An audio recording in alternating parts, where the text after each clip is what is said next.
भुसुंडी रामायण में है ये प्रसंग। जब बंदर भालुओं ने रावण का वध किया, आए सब आपस में बैठे, आए अब वीर पूजा करो, हम लोगों के हम वीर हैं। कैसे? अरे कहा कुंभकर्ण को मार दिया, मेघनाथ का वध कर दिया है, खरदूषण तिसरा है, सब बड़े बड़े राक्षस राजा लोग आए, सबको धमाधम मार के गिरा दिए। तो सीता जी भी बैठी थी, तो सोचे कि सीता माता भी बताएंगे कहा इन लोगों ने तो बड़ी वीरता किया। सीता माता जी ने कहा हाँ भाई ठीक करे हो, पहले वीर पूजा आप लोगों के हो ही जाना चाहिए। तो बंदर भालुओं ने सोचा अरे ये कैसी कहे महाराज, क्यों? तो सीता जी मुस्कुराई, कहा माता जी आप हंस रही हो, कोई हंसी में कुछ न कुछ कारण है। तो सीता जी ने कहा कभी 20 भुजा वाले रावण का वध किए हो आप लोग ने? कहा हाँ। कहा अभी एक रावण और है सहस्र भुज वाला, लो जिसके पास हजारों भुजाएं हैं। तो बंदर भालुओं ने कहा फिर? कहा उसका भी वध करो तब न वीर पूजा हो। कहा कहां है बताएं। अब सब पूरी सेना एकत्रित हुई भगवान राम की, सब एकत्रित हुए, और जो सहस्र भुज वाला रावण है ना, एक बाण तरकस से निकाल करके मारे तो अयोध्या वाले वीर अयोध्या में गिरे धराम से, किष्किंधा वाले गिरे किष्किंधा में धराम से, जो जहां का था वो वहीं जाकर के गिर जाए। फिर आपस में ढूंढते ढूंढते अब भाई वो फिर इकट्ठा होंगे तब तो रणांगण में आ पाएंगे। 6 महीना साल भर लग जाए तब इकट्ठा होकर पूरी सेना फिर आवे, फिर एक कई बाण मारे वो, फिर जो जहां का तहां गिर पड़े। सबका भ्रम मिट गया। इसलिए श्री का मतलब क्या होता है? श्री श्रीयते हरिणाप इति श्री, हरि भी जिनकी सेवा करते हो, जिनकी वंदना करते हैं वो श्री हैं। इसलिए गोस्वामी जी ने उसका भी भाव लेकर के लिखा, उद्भव स्थिति संहार कारिणीम क्लेश हारिणीम सर्वश्रेयस करीम सीताम नतोहम राम वल्लभाम। उद्भव स्थिति संहार कारिणीम क्लेश हारिणीम, उपजहि जासु अंश गुण खानी अगणित उमा रमा ब्रह्माणी। वो सीता जी हैं। अब भगवान राम भी आश्चर्य में पड़ गए कि भगवान 20 भुजा वाले रावण को तुम्हारा इस सहस्र भुजा वाला कैसे आ गया, इसका वध कैसे हो? तो देवर्षि नारद के पास गए, कुछ मन गिरा हुआ था, तो देवर्षि नारद से कहा कि महाराज इसका वध कैसे होगा सहस्र भुज वाला रावण का? तो कहा ऐसे युक्ति थोड़ी बताऊंगा, मंत्र ले लीजिए बता दूं काम हो जाए। अच्छा महाराज मंत्र दे दीजिए। मंत्र दिए और कहा कि इसका वध सीता जी करेंगे। कहा कैसे? कहा ऐसे कहने से नहीं करेंगे। फिर कहा इसी मंत्र को गा दीजिए, देवाधीनम जगत सर्वम। मंत्र में ये चमत्कार है। क्या? कहा सीता जी से पत्नी बना के कहोगे कि जाओ मार दो तब थोड़ी मारेंगे, तब तो आप ही उनको बचा के लाओ हो लंका से। मंत्र का चमत्कार है ये, उसी समय का ध्यान का मंत्र है। नारद जी ने भगवान राम को दिया है। भागवत सुधा पेज नंबर 234। वंदे विदेह तनया पद पुंडरीकम कैसोर सौरभ समाहित योगी चित्तम हंतुम त्रिताप मनिसम मुनि योगी वृंदम सन्मानशाली परिपीत पराग पुंजम। भगवती ने तरकस से बाण निकाल करके मारा और सहस्र भुजा वाला रावण गिरा धड़ाम से। जय जयकार हो गया। इसलिए भगवान यहाँ जो लीला कर रहे हैं कन्हैया, ये दधी की चोरी कर रहे हैं। नहीं समझ में आता है तो लोग भटक जाते हैं। और भगवान चोरी किसकी करते हैं? ब्रजे प्रसिद्धम नवनीत चौरम गोपांगनानाम चदुकोल चौरम। कथा को जब कथा बना के लोग नहीं समझ पाते ना तो भटक जाते हैं। कई लोग मान लो जाने अनजाने में या विकार बस 2 विवाह हो गया, 3 विवाह हो गया, तो सामाजिक दोष से बचने के लिए तर्क क्या देंगे? कृष्ण भगवान का ही ठिकेर है। अभी हमारा तो ये तो हुआ, अल्लाह मचा रहे हो, भगवान को कोई नहीं बोलने वाला। लो भगवान राम जब गए थे दंडकारण्य में तो प्रवचन हुआ, तो उसी कथा में कुछ साधुओं ने ये सुन लिया कि भगवान ऐसे चमत्कारिक हैं कि अगर इनके चरणों की धूल पत्थर पे लग जाए तो पत्थर स्त्री बन जाती है, अहिल्या वाली। अब सधुइये सब भजन वजन छोड़ करके पत्थर के लगे स्त्री गढ़ने। काहे भगवान इधर ही से तो आएंगे और हाथ जोड़े, महाराज इतने दिन से तपस्या कर रहा हूं, अरे चरण के एक झटका मार दीजिए, इधर एक झटका इधर। तो अपने अपने मन का, कोई छोटी कोई बड़ी, कोई मोटी कोई पतली, अब सब स्त्री बनाना शुरू कर दिए, गढ़ रहे हैं वो छीनी हथौड़ी लेकर के। तो भगवान ने एक दिन पूछा कि कहो कथा में भीड़ क्यों कम हो गई? अब पहले बड़े साधु महात्मा सब आते थे कथा सुनने के लिए। कहा महाराज सब पत्थर की स्त्री गढ़ के तैयार कर रहे हैं आपके चरण की धूल पाने के लिए, बस छू भर दें, बस इतने से काम हो जाएगा। तो भगवान ने उन महात्माओं को सुधारने के लिए ये नरलीला किए हैं कि हा गुण खान अरे जानकी सीता। उन महात्माओं की बुद्धि को ठीक करने के लिए भगवान ने फिर यह लीला किया कि अगर विवाह ज्यादा करोगे, पत्नी के प्रेम में ज्यादा आओगे, यह भोगना पड़ेगा। कहा गुण खान अरे जानकी सीता। भगवान विलाप कर इतना बिरही बनकर के रोए हैं, इसलिए भगवान ने उस माध्यम से जिनके मन में यह भ्रम था उसको मिटा दिए। और यहां देखें भगवान इस लीला के माध्यम से अपने भक्तों को प्रेम का दान कर रहे हैं। और भगवान ने एक दिन मिट्टी खाने की लीला किया, क्या गजब कर दिया है, जरा समझने का प्रयास करिएगा। सुखदेव बाबा कहते हैं कि एकदा क्रीडमानास्ते, हमने कहा ना कि जब एकदा आ जाए तो गंभीर घटना घटेगी। यहां आया एकदा क्रीडमानास्ते रामाद्या गोपदारका कृष्णो मृदम भक्षितवान इति मात्रे न्यवेदयन। भगवान ने मिट्टी खा लिया। जरा एकाग्रता पूर्वक विवेक से विचार करिएगा इस प्रसंग पर। भगवान मिट्टी खाए, और जब मिट्टी खा लिए हैं तो ग्वाल बालों ने जाकर के यशोदा मैया से बताया, भगवान को वेद में अभोक्ता कहा जाता है। बात समझ में आ रही है कि नहीं? वेद में ब्रह्म को, परमात्मा को अभोक्ता कहा जाता है। भोक्ता जीव है। द्वा सुपर्णा सयुजौ सखाया समानम वृक्षम परिसस्वजाते, एक ऋग्वेद का मंत्र है। कहते हैं कि दोनों एक वृक्ष के एक डाल पर बैठे हुए हैं।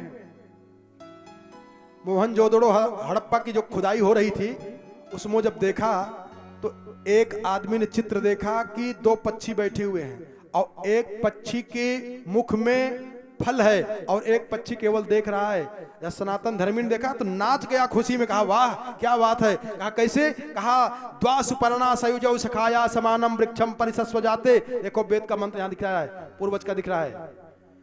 जीवात्मा और परमात्मा दोनों एक साथ रहते हैं, एक वृक्ष पर रहते हैं और दोनों सयुजौ सखाया मित्र हैं, एक रंग के रहने वाले हैं और एक ही वृक्ष के एक डाल पर दोनों बैठे हुए हैं। इस आत्मा की डाल पर दोनों एक साथ में बैठे हैं। अंतर क्या है? कहा जीवात्मा भोक्ता है और परमात्मा दृष्टा है। परमात्मा भोक्ता नहीं है, परमात्मा अभोक्ता है और जीव भोक्ता है। उसी भोक्ता के कारण में ये जीव की उपाधि प्राप्त कर लेता है और भगवान से दूर बन करके भगवान से दूरी कर लेता है और उपाधि भेद से अपने आप को अलग मान लेता है। इसी कारण से दुखी हो जाता है। ध्यान देना, इस प्रसंग में महर्षि वेदव्यास जी बताना चाह रहे हैं, श्री सुखदेव जी महाराज राजा परीक्षित को बताना चाह रहे हैं कि भगवान ने मिट्टी खाई, अभोक्ता भोक्ता हो गया और भोक्ता अभोक्ता होकर के माता जी से शिकायत कर रहा है, ए मैया कन्हैया ने मिट्टी खा लिया है। ध्यान देना, जैसे वसुदेव जी ने कंस के सामने जब प्रतिज्ञा किया, कंस भी मानता है कि वसुदेव सत्यवादी हैं। पहले समझाया कि जीव पैदा होता है, मर जाता है, अपने अपने कर्मों के अनुसार नया नया शरीर प्राप्त करता है। लेकिन जब नहीं माना कंस, तब वसुदेव जी ने कहा कि आपको देवकी के पुत्रों से डर है ने कहा हाँ। तो कहा मैं वादा करता हूं कि देवकी के गर्भ से जो बालक जन्म लेगा उसको मैं आपके पास दे दूंगा। तो कंस ने कहा कि आप सत्यवादी हो, मैं आपकी बात पर विश्वास करके छोड़ रहा हूं, जाओ क्योंकि मैं जानता हूं कि आप सत्यवादी हो। तो भगवान मुस्कुराए कि वाह वसुदेव जी, सत्यवादी होने का प्रमाण पत्र कंस से ले रहे हो। कंस प्रमाण पत्र देगा कि आप सत्यवादी हैं कि झूठेवादी हैं। और सत्यवादिता जरा देखिए वसुदेव जी का, ये माने थे कि हम सब बच्चे ला करके आपको दे दूंगा, लेकिन जो बच्चा देना था उसको दिए नहीं, उसको ले जाकर के गोकुल में पहुंचा दिए। सत्यवादिता इनकी कहां रह गई? सब सत्यवादिता जरा यहां देखें। आज ऐसे ही वो वेद का प्रतिपाद्य जो ब्रह्म है, जो अभोक्ता है, उस अभोक्ता को भोक्ता लोग करें कि इसने मिट्टी खा लिया है, और तब कहते हैं मैया आई और मैया ने पकड़ लिया। सा गृहीत्वा करे कृष्णम उपालभ्य हितैषिणी। मैया यशोदा ने पकड़ा, नाला बोल, मिट्टी कहाँ खाया है कि नहीं? भगवान अपने मन में सोच रहे, बताओ, हमको विद्वान लोग, ज्ञानी लोग अभोक्ता कहते हैं और ये लोग भोक्ता कह ही नहीं रहे, जबरदस्ती पकड़ करके दंडित भी करना चाह रहे हैं। क्या करें? तो भगवान ने कहा कि ना हम भक्षितवानंब। वेदांत से अर्थ दिला देके भगवान बोल रहे हैं, मैं मैया अभोक्ता हूं। अरे ना हम भक्षितवानंब सर्वे मिथ्याभिशंसिनः यदि सत्य गिरस्तरहिम तो समक्षम पश्य मे मुखम। एक तो यह है कि परमात्मा अभोक्ता है। दूसरी बात, अगर आप ब्रह्म मान करके लीला को देखना चाहते हैं तो ये जान लें कि भगवान अभोक्ता हैं। एक बार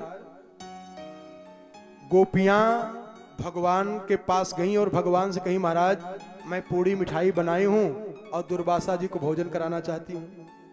भगवान ने कहा जाओ। देखो, गोपियों के भ्रम को मिटाया है भगवान ने, बहुत पहले की बात है ये।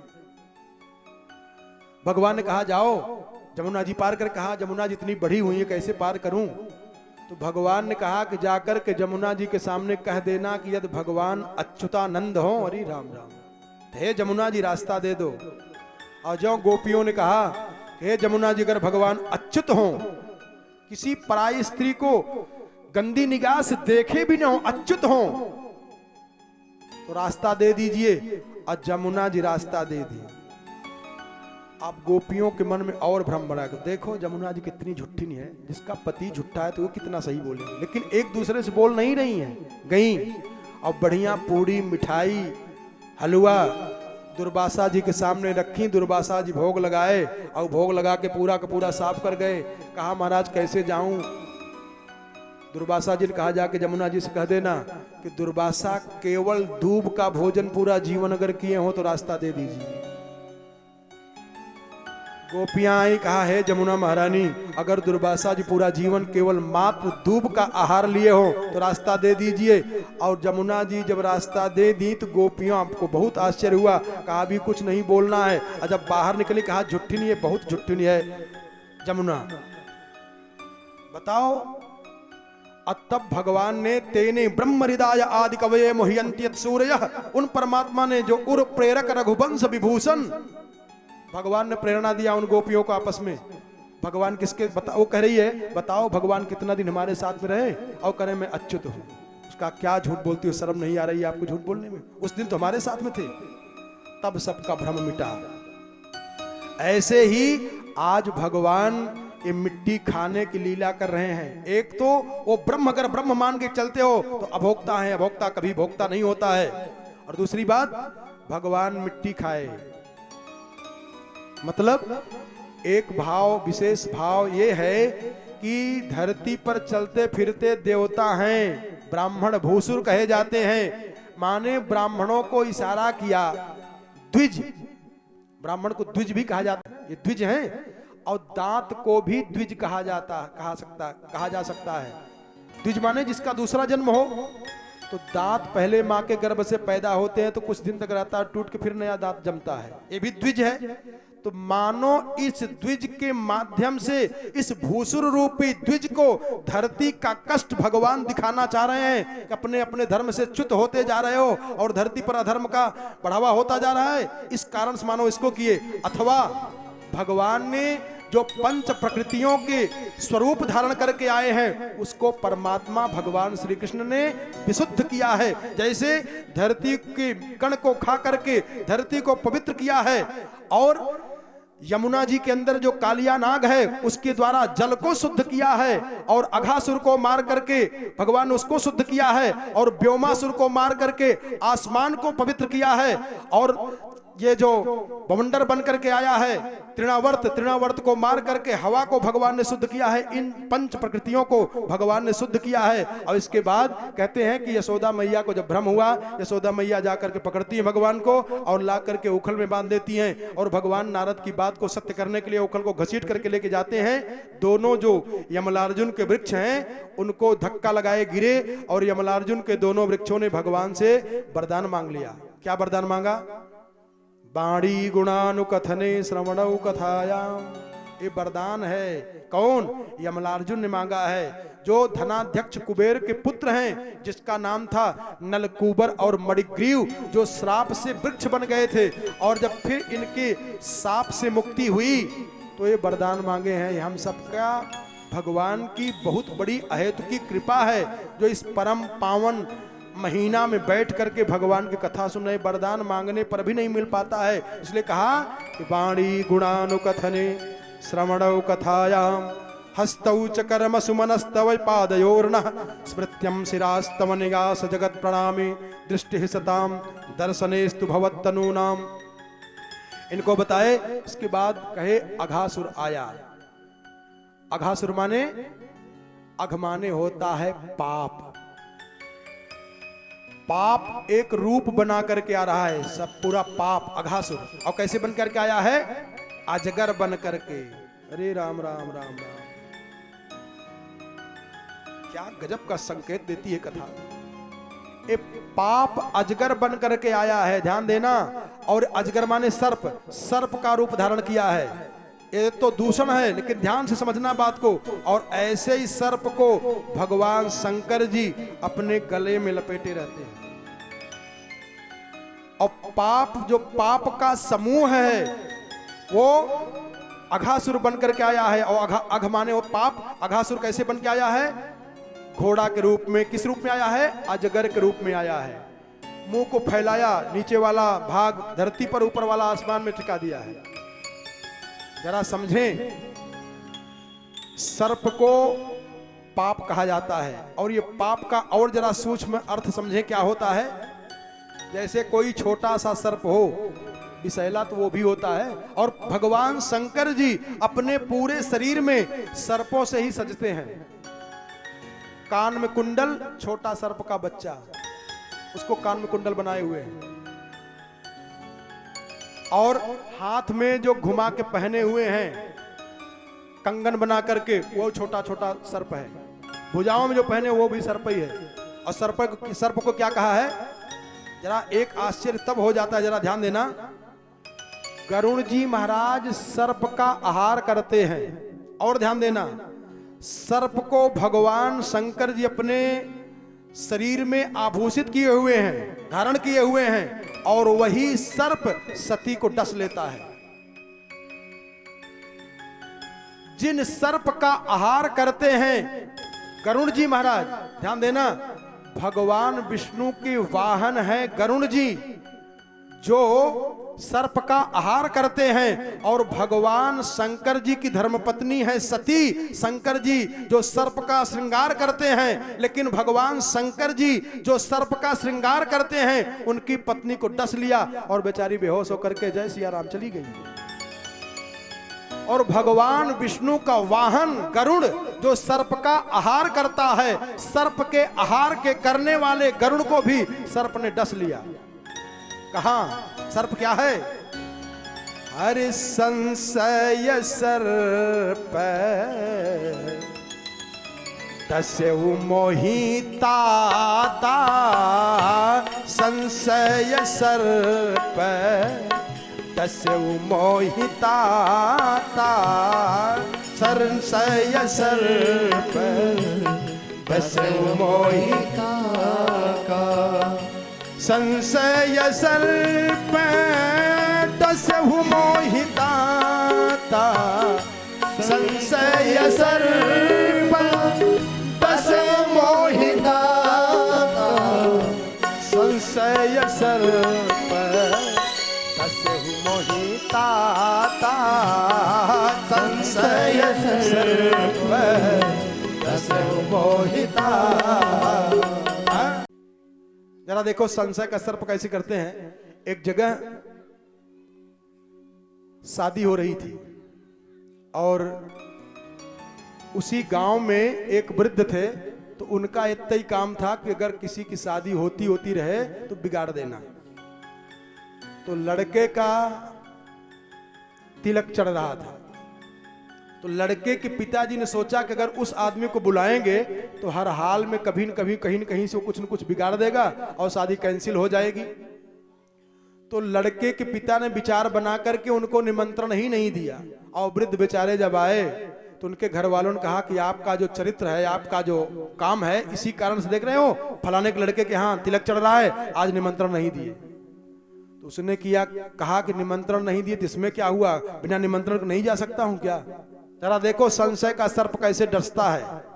छोटा बच्चा आए, अब दोनों पक्ष से, लड़की पक्ष से भी और लड़के पक्ष से सब बैठे थे, और रुमाल लगा करके जो दुल्हा बनता है वो तिलक चढ़ता है, सब सज बज करके बेचारा बैठा। पंडित जी लोग सब मंत्र बोल रहे हैं, दोनों तरफ से दोनों पंडित उच्चारण कर रहे हैं, और तब तक वो पहुंच गए। और जहां सब थार और जो रखे रहते हैं ना तिलक देते समान, वहीं आकर के खड़े हुए धीरे से। तब लड़के के पिता सोचा भगवान ही कहां से आ गया बिना निमंत्रणों। तो सोचे कि कुछ भी काम बना लूं, तो लड़के से इशारा किया कि प्रणाम कर लो। और लड़केवा जा करके, और देखो वो वृद्ध खड़ा कहाँ था, जहां लड़की पक्ष वाले खूब बढ़िया से आवाज सुने वहीं बगल में खड़ा था। और जाकर लड़केवा बेचारा प्रणाम किया, कहा दादा प्रणाम। कहा भैया ठीक रहिए, मिर्गी आपकी ठीक हो गई। बस फेंको थार परात हमारा, वापस करो, हम नहीं करेंगे, ये करेंगे वो। बाप जमचक शुरू हो गया। संशय सर्प, ऐसे ही काग भुसुंडी जी को इस संशय सर्प ने डस लिया। बेचारे सोचे कहां उतरवाएं, इसके जो जहर चला गया, बढ़ गया है, कई जगहों पर गए। यहां तक कि शंकर जी के पास भी गए, कहे बाबा डस लिया है। आप तो हमेशा जैसे कहते हो ना, कई सर्प नचाने वाले होते हैं, तो घर में कोई सांप दिख जाता तो बोले भैया हमारे यहाँ जरा बीन बजा करके सर्प निकाल लीजिए, पैसे देंगे आपको। तो लोगों में भ्रम रहता है कि एक बिरई लिए रहता है, सर्प काटता है तो वो लगा लेता है या वो सर्प को सुंघा देता है।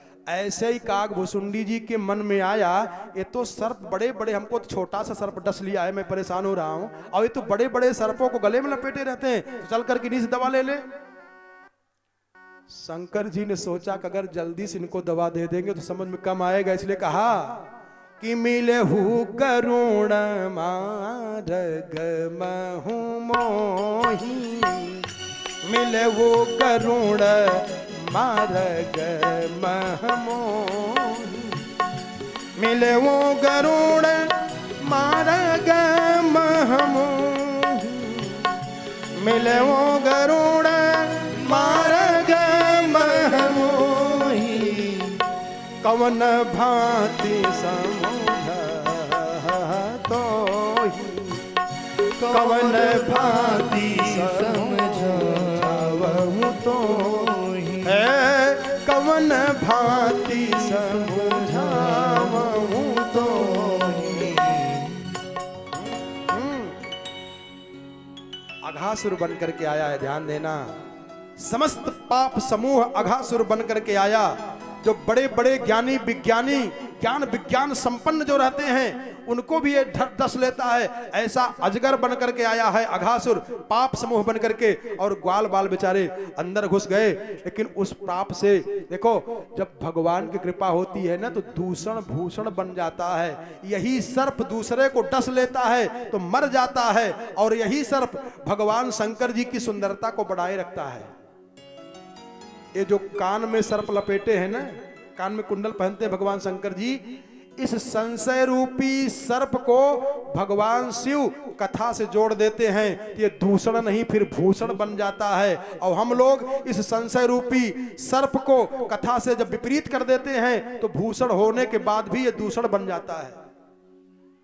इसलिए भगवान शंकर जी कथा से जोड़ देते हैं, भूषण बन जाता है। ये कहते हैं कि अघासुर के अंदर सब जब गए तो भगवान भी अंदर जाकर के इतना तेज किया को भी प्राप्त हुआ भगवान के धाम को। कहते हैं कि ब्रह्मा जी को मोह हो गया।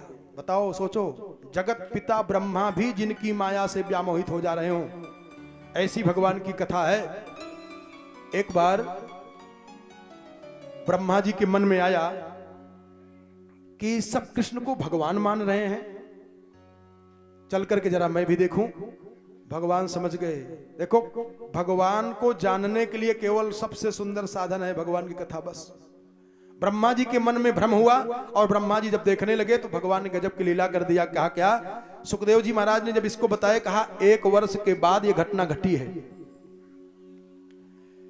ब्रज की बड़ी बहुत ही रहस्यात्मक घटना है। कहते हैं ब्रज में ऐसी ऐसी घटना घटी है ना। एक प्रसंग बता दें, एक संत ने बताया था, एक बालक था जिसका नाम था गोपाल। अब गोपाल घर पे खूब काम धंधा करे और खाए खूब। उसकी खुराक जो थी भोजन वाली वो दर्जन पे गिना जाता था। अब घर वाले नाराज हो गए, भाई बताओ इतना ये खाता है, भगाओ इसको यहां से, करना न धरना कुछ। अब गोपाल को जब ज्यादा डांट पड़ी तो बेचारे भाग करके गए। सोचे चला चलता हूँ वृंदावन, और वृंदावन में जाकर के वहां गौशाला है, गाय चराऊंगा, क्योंकि यहाँ भी गाय चराया हूँ, यही हमसे काम होगा। तो किसी ने बताया कि आश्रम में जाइएगा, कोई एक आदमी आपको रख नहीं पाएगा, नहीं तो तुम्हारा वेतन भोजन ही भर के लिए होगा। तो कहा ठीक करे हो, और गया। देखा घूमते घूमते तो वृंदावन में बहुत गौशाला है। एक बढ़िया बहुत बड़ा गौशाला जब देखा तो गया। जो महंत जी थे, महाराज जी थे, उनके चरणों में लेट के प्रणाम किया। और वहां तो चाह ही रहे थे कोई न कोई बालक मिल जाए सेवा करने वाला। महाराज जी ने कहा बताइए बेटा क्या नाम है? कहा महाराज गोपाल नाम है। मंत्र मंत्र लिए? कहा नहीं। तो कहा मंत्र हमसे ले लो और यहीं रहना, तो कुछ सेवा हुआ कर लेते हो आश्रम की। कहा महाराज क्या करना पड़ेगा? कहा जो तुमको अच्छा लगे। गाय चरा लेते हो? अरे कहा महाराज ये तो पहले का ट्रेनिंग है हमारी, यही तो इसीलिए तो आया हूं यहाँ गौशाला में। कहा चल बेटा। अब उसके कान में मंत्र दिए, उसका नाम रख दिए गोपाल दास। अब गोपाल दास हो गए और खूब गाय चरावे, और आने के बाद दर्जन दर्जन रोटी उड़ा डाले। धीरे धीरे धीरे धीरे एक दिन एकादशी का व्रत आया तो गुरुजी बुलाए। कहा गोपाल दास? कहा जी महाराज जी। आए? कहा ऐसा है कि आज भोजन कर लो और कल एकादशी है। कहा मतलब गुरुजी? कहा कल बताऊंगा। अब भोजन किया, जब फिर सुबह हुआ तो बुलाएगा बेटा इधर आओ। गया, प्रणाम किया। कहा आज एकादशी है। तो गोपाल दास ने कहा कि कलऊ कहे थे आपके कल एकादशी, आज भी कह रहे हो कि एकादशी है, मतलब?